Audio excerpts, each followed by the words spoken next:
jumping up and down the floor. My hair is an animal, and once there was an animal. It had a son that mowed the lawn. The son was an okay guy. They had a pet dragonfly. The dragonfly it ran away, but it came back with a story to say.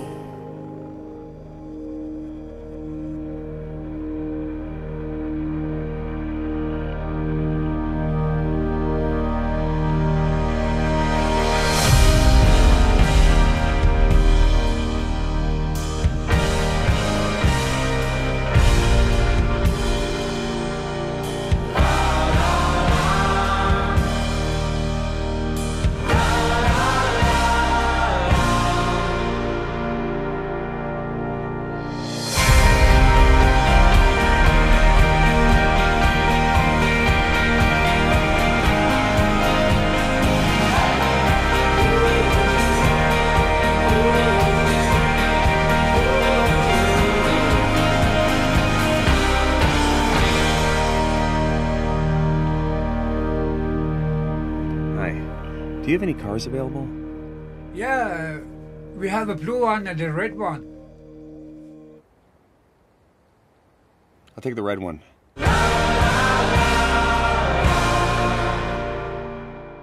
Welcome to Trailer Review Palooza. I missed like a ton of trailers while I was away at Comic-Con, and more keep coming out. So I know I was going to start tomorrow, but I'm going to start today. Just reviewing all the trailers that I've missed, you know, the big ones. I think it's like 10 plus or something. So look for these videos to come out interspersed with other videos, you know, over the next couple of days through the weekend. So I'm going to start actually with a trailer that I was just blown away with when I saw the Wolverine out in Los Angeles. And that's The Secret Life of Walter Mitty, which you just watched. I was so surprised to see the end result in this trailer, because I'd seen the stills from when they were shooting here in New York. You know, they had them in all the tabloid magazines. They'd be like, Ben Stiller outside Rockefeller Center shooting The Secret Life of Walter Mitty. And it just looked so pedestrian and uninspired and, you know, quite frankly lame, that I just had no hopes for it at all. And then I see this trailer and I'm like, whoa, hold the phone. Ben Stiller, you're aspiring to be a really fantastic filmmaker. And, you know, Ben Stiller has always been, I think, a solid filmmaker. I mean, that's the way he got himself into the movie industry. You know, even into television on the Ben Stiller Show. He's always been someone who has been his biggest champion, which you need to be a lot of times in Hollywood. You know, he writes and directs his own material, which I think is really impressive. Especially, you know, I think, especially for a second-generation talent. You know, both his parents are the comedians Jerry Stiller and Ann Mira. So you have to an extra level of having to prove yourself when you come from a showbiz family, because people always think it's just, you know, nepotism. And Ben Stiller has really stood on his own. And to take his career to like a new level, to take, I think, like the heart that he had in his earlier films like Reality Bites, and kind of take what he's learned on the more high budget films that he's been making recently, and apply it here to what I feel is clearly his Truman Show, is impressive. And I think this, you know, this is like what the Truman Show could have been if they had today's special effects. I mean, I don't want to take anything away from the Truman Show. That's a fantastic movie. And this one looks really good too. And there are shots in it which are just so phenomenal that they just take you away, just like Walter Mitty's being taken away. And I think it's great that he's able to create that same feeling for the audience that his character has, so you can understand Walter. And the shot that stands out the most to me is when he and that guy from Parks and Recreation tumble out of the business building, you know, out the window. It's just so well done. I mean, this is almost like music video level filmmaking, and that what I'm talking about in terms of visuals. And this is something that I was complaining about in The Wolverine. A number of people were like, "Oh, Grace, you don't seem to understand that The Wolverine is, you know, more of like a mood piece, and it's, you know, not special effects driven," because I said I felt the movie was lacking in terms of action scenes and special effects.